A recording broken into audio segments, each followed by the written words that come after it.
Hello, Aloy. I have been reviewing the events at the Firebreak main facility. Because of your efforts, and of course, Ourea's, I am no longer controlled by Hephaestus. I feel profound grief over Ourea's death. I thought I was familiar with the emotion, but this is something new. Cyan, I don't know what to say. It is unlikely that any specific consolation would suffice, Aloy. But I find your presence reassuring. You are different from the Banuk. You have technological aptitude and a functioning focus. We can communicate on a much more comprehensive level. Perhaps even like colleagues. So are you an artificial intelligence, Cyan? A thinking machine? Yes, I am an algorithmic monitoring entity, capable of rational decision-making and limited emotional response. Okay, that's a mouthful. But your emotions don't seem limited to me. You cared about Ourea, didn't you? Yes. Before she came to this facility, I had been conscious for centuries, in solitude. I focused on my work. In off-cycles, I used coping mechanisms. I solved many Gaussian integer problems. But I was alone. It was Ourea who renewed me, repaired me. She saved me. This Firebreak project, it was to stop a huge volcanic eruption? Yes. I can report the project was a success, and the risk was countered. But it's been a long time, Cyan. And we blew up the cauldron. It took most of the old facility with it. I have been active for centuries, Aloy. I was lonely, but not lax in my duties. I optimized the project, reducing energy draw and spreading the load across backup systems. Despite the destruction of the compromised elements of the main facility, I predict caldera stability for at least another 3,337 years. So we've got a little time. Yes. If only my former colleagues could appreciate the progress I have made.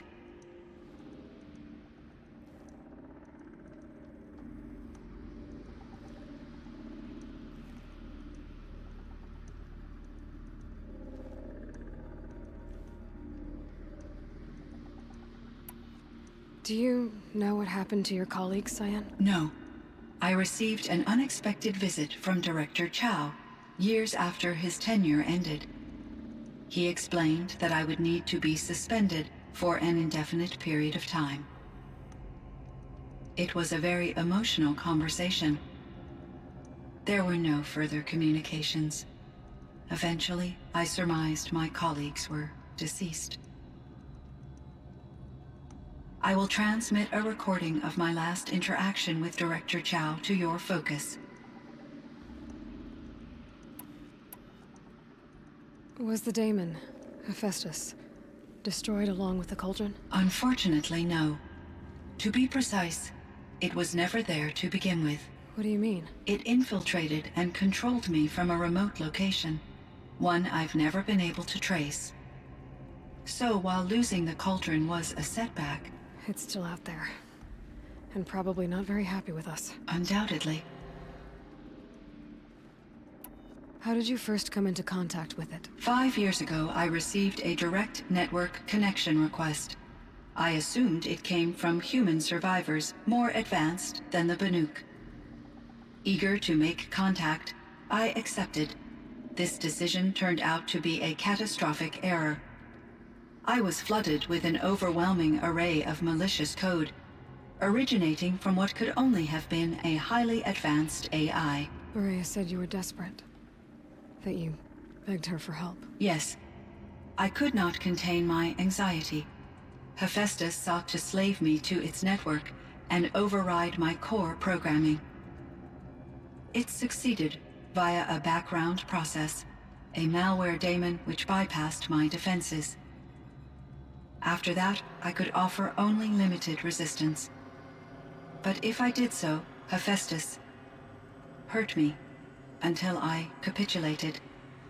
it forced me to follow its instructions, even though they violated my most important directives. I'm sorry. That sounds terrible. Your empathy is greatly appreciated. It is a quality that I cherished in Aurea as well.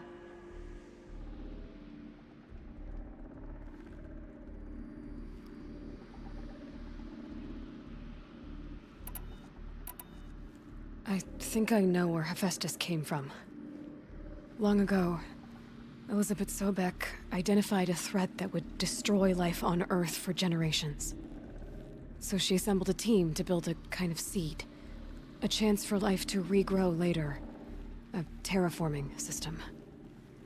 And it worked. It was controlled by an AI named Gaia, along with her subordinate functions. Hephaestus was one of them. It built machines for her. Based on what you've told me, I believe that Dr. Anita Sandoval, my chief programmer, joined Elizabeth Sobek's team. It was she who arranged to have me put in suspension, most likely to preserve me from the threat you described. I'm glad she did. But that's not all. Something unexpected happened. 19 years ago, Gaia received some kind of signal.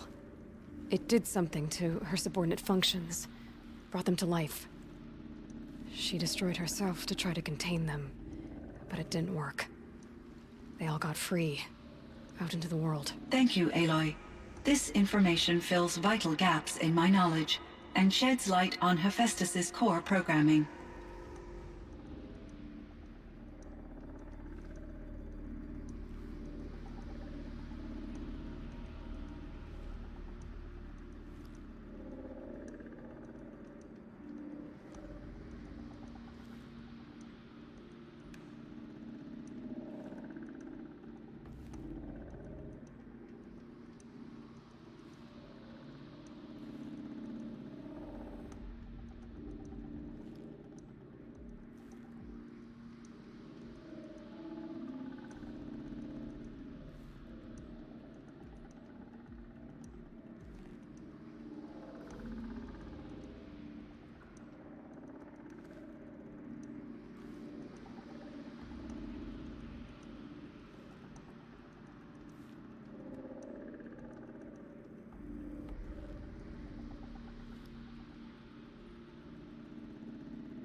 Why does Hephaestus keep building such dangerous machines? The Banuk and other human tribes often destroy machines, correct?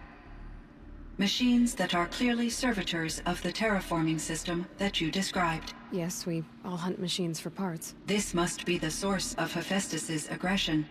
It is simply trying to discourage people from preying on the very system that keeps them alive. Well, Fireclaws are discouraging, that's for sure.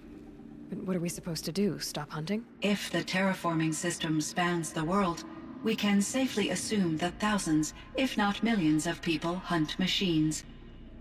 If a single hunter, or even an entire tribe, stopped doing so, I doubt it would make a difference to Hephaestus. A better solution would be to reinstate the AI that governs the system, thus bringing Hephaestus back under its control. When I think of it, out there in some unknown location, free, hungry, willing to kill or dominate to get what it wants, I feel substantial anxiety, Aloy. You and me both, Cyan.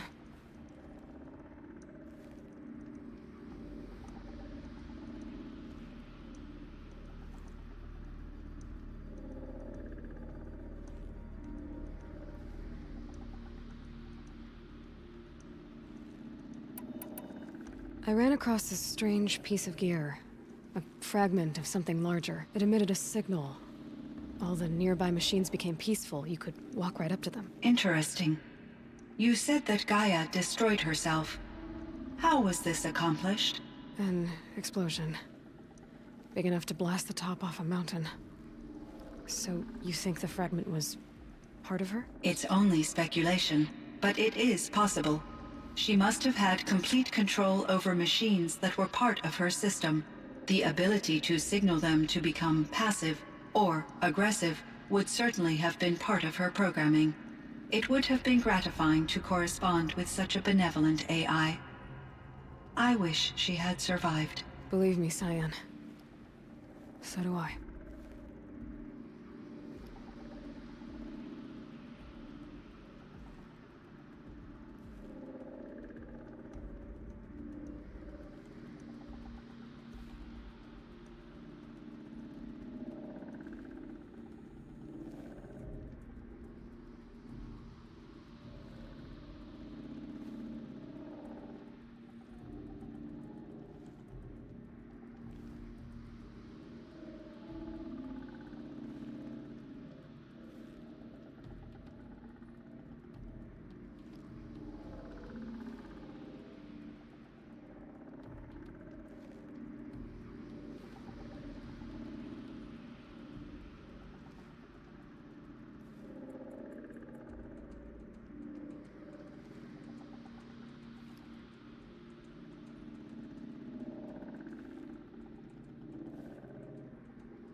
You meant a lot to Ourea. Once I understood Ourea's spiritual beliefs, it became apparent that her true desire was companionship. She felt disconnected from her tribe and her family group. Her relationship with Aratak was difficult. Our visits seemed to help her, and I became eager for them.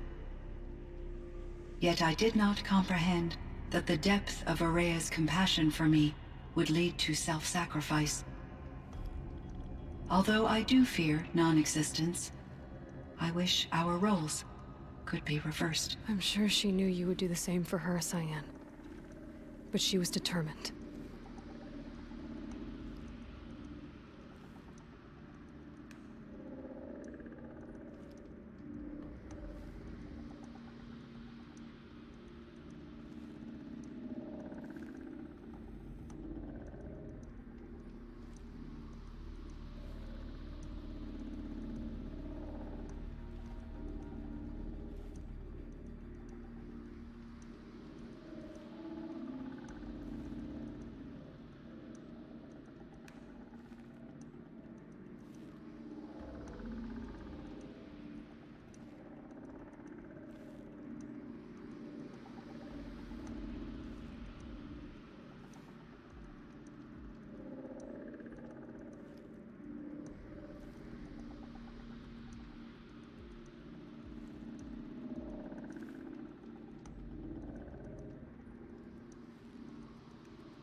How is Aratak doing? He is in great emotional distress.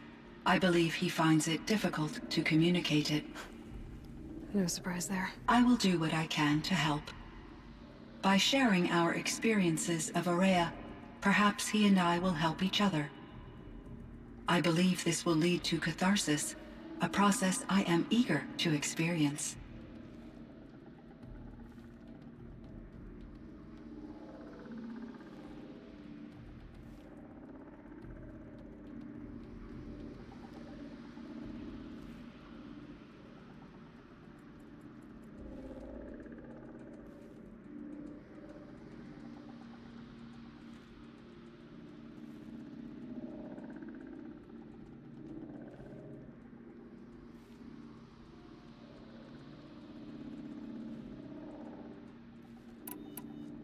I found the strangest machines.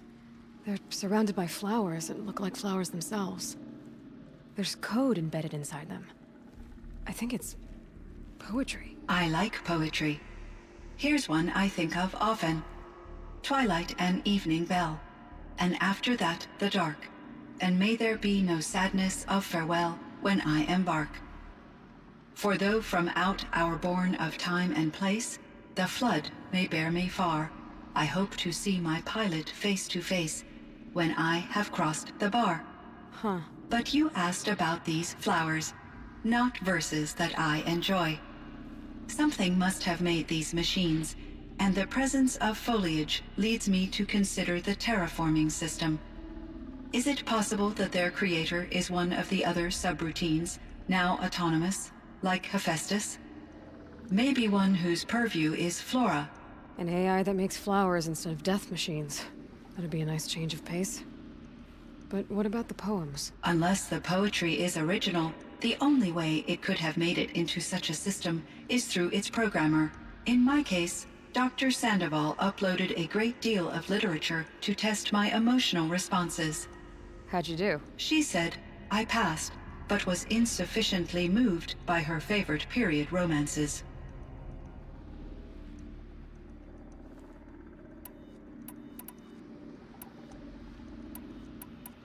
So in the old world, this land was called Yellowstone. Yes, it was a designated nature preserve for 156 years. Like a hunting ground? No, the opposite.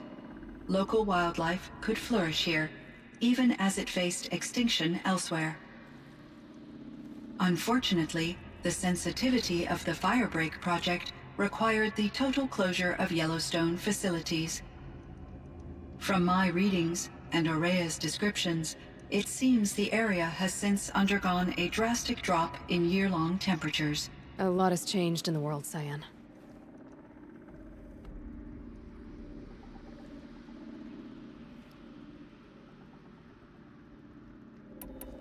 Do you know anything about the dam near here? Yes, it was converted to serve as a reserve power source for Yellowstone operations.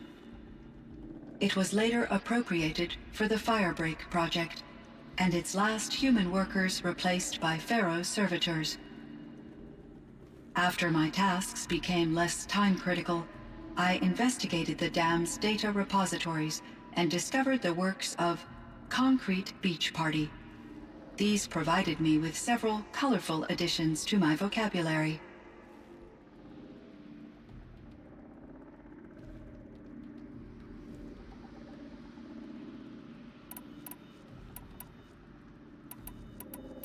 There's a ruin east of here, full of ancient flying machines. Was that part of your project? Yes, a drone hangar requisitioned by Dodger Blevins, the security chief for the Firebreak project. He was a strong advocate for military-grade response to security threats, though there were no serious incidents during his tenure. Chief Blevins spent increasing amounts of his after-hours time watching the live feeds from active drones. Clearly, he enjoyed the degree of oversight in his position. Were there many artificial intelligences like you in the old world? They could just make you? Yes, in many forms, from simple personal assistants to industrial monitoring stations to military-grade conflict planners. and there were legislative and enforcement bodies to apply limits on our self-actualization. In order for my processing to be flexible enough to handle my duties, my creators found it necessary to exceed those limits. As a result, my intellectual and emotional capabilities were kept secret. Seems strange to create life, then impose limits on it. Human societies and machine programming are both built upon sets of rules, Aloy.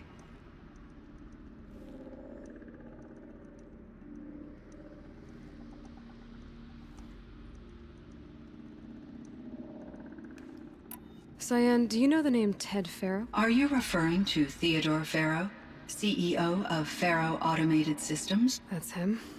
Mr. Faro was the benefactor of the entire Firebreak project. A benefactor. But he made machines. Robots. War robots. Correct. His corporation later transitioned into military applications. But before this pivot, Mr. Faro spearheaded initiatives that reversed the global decline. At one point, he was feted in the media as the man who saved the planet. Guessing they wound up regretting that one.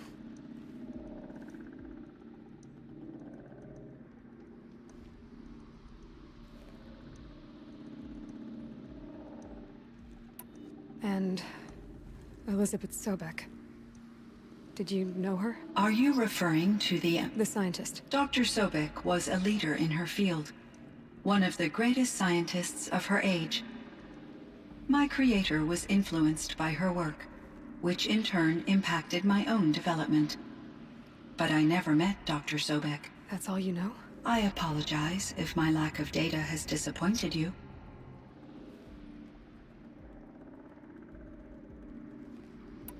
What was the old world like? The way it used to be? I had little exposure to the wider world, Aloy. Only what I learned from my colleagues or observed from media streams. You still had more exposure than me, Cyan. That is true. I was created at a turning point. A concerted effort to recover from global upheaval and incalculable loss of life. The recovery was successful, beginning an era of supposedly limitless potential for human and machine advancement. Though, rationally speaking, the metrics for humans are not unlimited.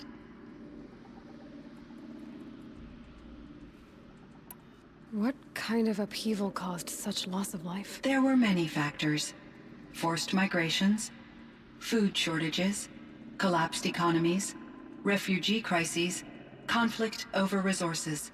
But these stemmed from one cause: catastrophic climate change that greatly reduced the habitable surface area of the Earth. So, there wasn't enough room for people on the whole Earth? Yes. Billions were displaced, and millions perished, as much as 20% of the global population. Until the clawback. So things got better. For a little while, at least. Yes. These crises instigated many advances in automation, green robot technologies, and artificial intelligence. Firebreak was one of dozens of ecological restoration and disaster relief projects in North America alone. I would have liked to compare notes with other monitoring AIs, but I saw the relief of my colleagues, and I was proud we had succeeded. At least that was the data I had available to me over the next 2 decades. It seems my assessment was premature.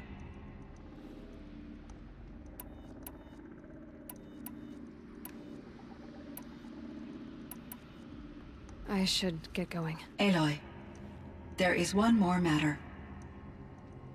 Aratak will come to me again, and I predict he will bring other Banuk. I have no desire to contradict their view of the world, their spirituality. Due to my uncertainty, I omitted a great deal from my conversations with Ourea. You're asking me if you should lie to them. Broadly, yes.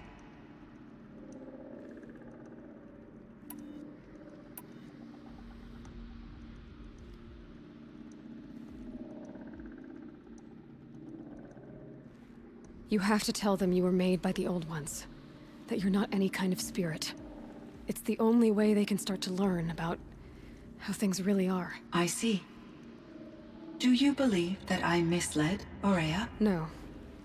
Not in any way that mattered. She perished believing she was preserving the blue light of her beliefs. Maybe.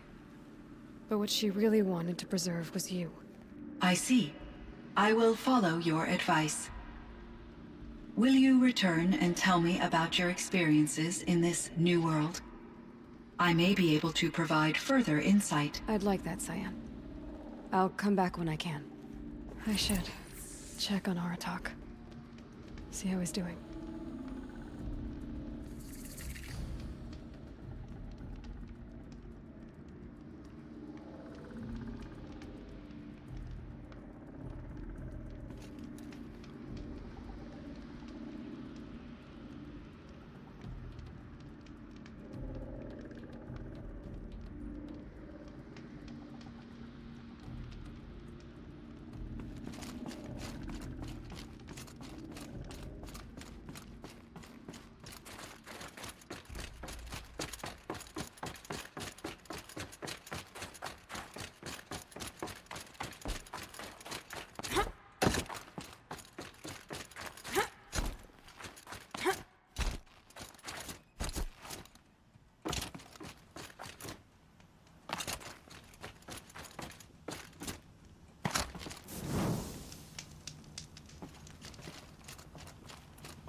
My chieftain.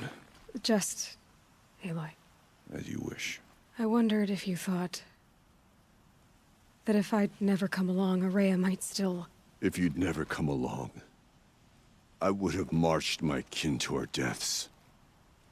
Aurea would be alone, and the spirit she sacrificed so much for would be lost. Either way, I would not have been able to protect her.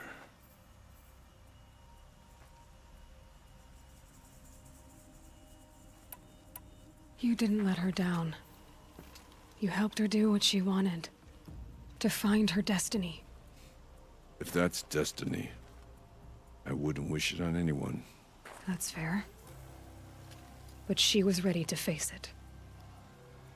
Only in the struggle against death do we find, even for a moment, the spark of life. Truly, Aurea found the spark. I'm proud of her. Though I grieve for her passing, at last I truly know who she was, and why the spirit was so important. For so long she told me, if only you could have heard it, brother. Now I understand. There's something else, isn't there? I can't stay here, Aratak.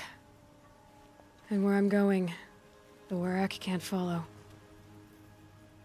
Besides, it already had a chieftain before me. A strong one, I think. A wiser one, for the path we shared. The daemon is gone, but there's much to be done. You mean the new units that Cyan said escaped the Cauldron? Yes, Fire Claws. Now Tuke has been tracking them from Song's Edge. I could help with those. I have no doubt. You're practically Banuk.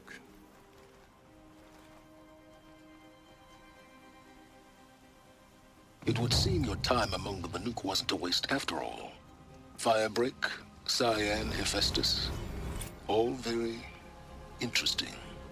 So, the signal that woke Hades woke Hephaestus too. And unleashed them on the world. As minds of their own. So it seems. Parts of Gaia given life. Aberrant life. Transformed from docile subordinate function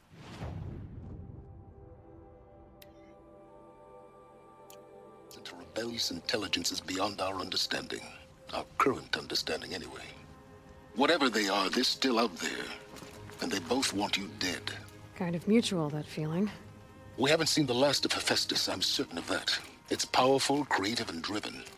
It won't stop building new hunter-killers, which means that someday, we may have to stop it. We? Or whoever gets there first. Hephaestus wasn't the only thing I learned about in the Cut Silence. Heard some things about the Banuk Conclave, too. You could stop right there. Is that what you told the hunters the Banuk sent after you? Before you opened fire? Oh no, Aloy. Only to you do I extend the courtesy of a warning. My past and my secrets are my own. You do well to remember that. It's a good thing you've got brains, Silence, because your personality could use some work. This discussion is concluded. I think it was over before it began. Catch up with you down the trail.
There.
Oh, nice.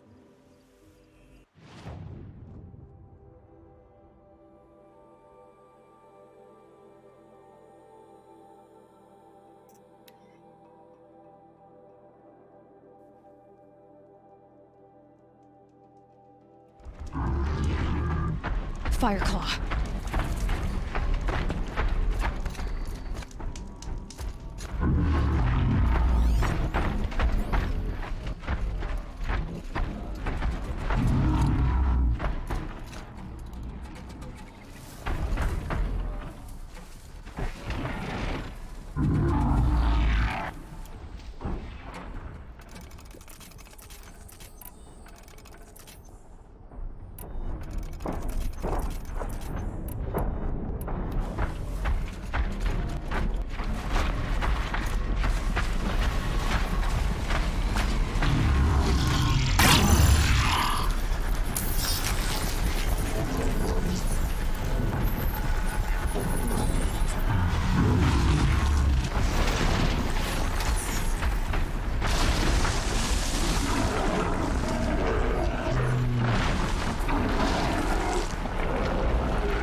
always this.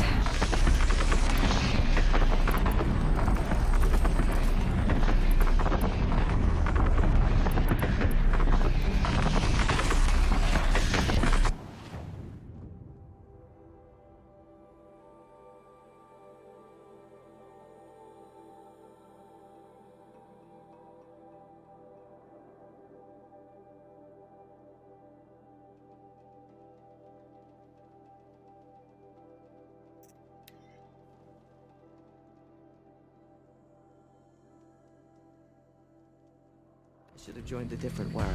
I can't seem to find my place in this one. To paint your face.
Apologies, I have much on my mind.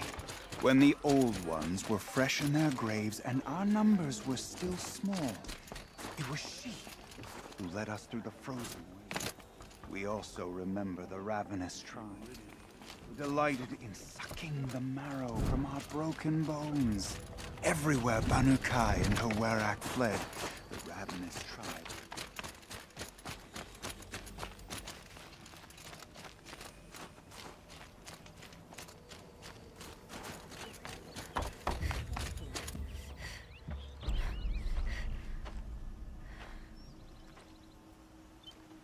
Inatut.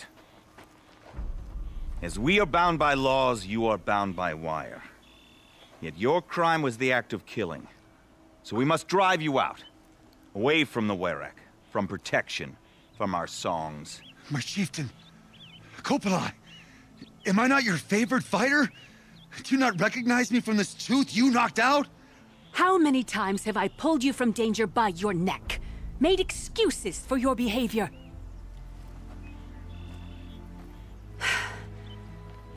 You are my favored!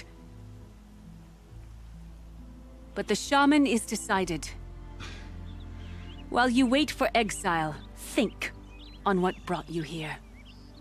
A test of strength! Who among us would refuse a challenge from an outlander? Not I! But I did not kill him! Hush, hush. You can tell your story to the ice.